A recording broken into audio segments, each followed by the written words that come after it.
What's up, guys? Welcome back to WTFFN, Work Till Friday Fake News. I got another video for you guys today. This video is going to be made about Trump having an interview with the Morning Joe. This was published by Fox News yesterday. I'm not going to play anything from MSNBC because they like to launch frivolous copyright claims, and it takes like a week to beat the claim or whatever. So until then, we're going to read this, and I don't feel like trying to beat a claim to get some news to you guys when it becomes irrelevant. Morning Joe co-host hold face-to-face meeting with Trump for his first time in 7 years. MSNBC's Morning Joe co-host Joe Scarborough and Mika Brzezinski, two of Donald Trump's fiercest critics in the media, revealed Monday they had a face-to-face meeting last week with the president-elect at Mar-a-Lago, saying it was an important opportunity for those who disagree to speak with each other. And at least he does these interviews. Like, a lot of people don't do interviews on the other side. So the one thing you can say, he was crazy. He was on Twitter every day saying the craziest stuff. But he definitely had transparency as an administration. My father often spoke world leaders with whom he and the United States profoundly disagreed, Zelensky said, referring to the diplomat Zabanu Berlinski, what are they, the JBTQ?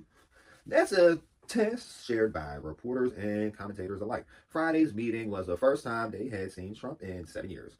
Berlinski said, and Scarborough added that they didn't see eye to eye on a line of issues, and we told him so, Scarborough said. They went over such topics as the A-word, mass deportation, and threats of retribution against political opponents and media outlets. Yeah, they said they were going to put Liz Cheney on the front lines with the war in Russia. The meeting, according to the host, was about the agreement to restart communications.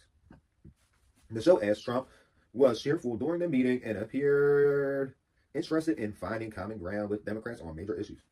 Now, yeah, half of his cabinet, from what I'm seeing, are former Democrats or current Democrats. Trump won a decisive victory over Vice President Kamala Harris on November 5th, sweeping the nation's battleground states and also clinching the first popular vote for the Republicans in probably over 20 years. Because, yes, over 20 years. Because the last Republican to win the popular vote would have been George Bush Sr., and that would have been in 88. At the very least, because Bush Jr. did not take the popular vote. No Republican took the popular vote until now. So that's bad information. It's not 20 years. It's been at least 1988, possibly 84. Ooh. Bad information, guys. Bad information. I got to fact check these fact checkers. Berlinski took a moment to respond to viewers who may have appalled that they would disagree to Trump with Trump, whom they repeatedly described as a threat to democracy. For those asking why we go to President-elect during such fraught times, especially between us, I guess I would ask back, why wouldn't we? She said, 5 years of political warfare has deeply divided Washington and this country. Why don't you just say this country? We have been as clear as we know how in expressing our deep concerns about President Trump's actions and the words and the coursing of the public debate. I was able to make it disappear. But for nearly 80 million Americans, election denialism, public trial, January 6th were not as important as the issues that moved them to send Trump back to the White House with their vote. Joe and I realized it's time to do something different. And that starts with not only talking about Donald Trump, but also talking with him. What do you mean not talking? All they do is talk about Trump. They've been talking about Trump so long. Trump was being talked about on MSNBC before he ran for president. You guys got to remember what channel The Apprentice was on. Yeah, NBC.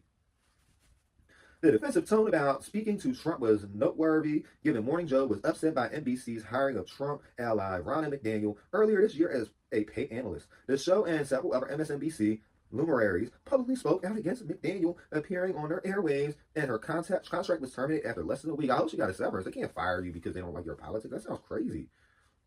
Berlinski said Trump's term would be a consequential presidency, but time would tell if it was constructive. She rallied against threatening political opponents and also noted that impeachments and trials tend to turn politicians into martyrs. Just ask Bill Clinton and Donald Trump. Yeah, because everybody still loves Clinton.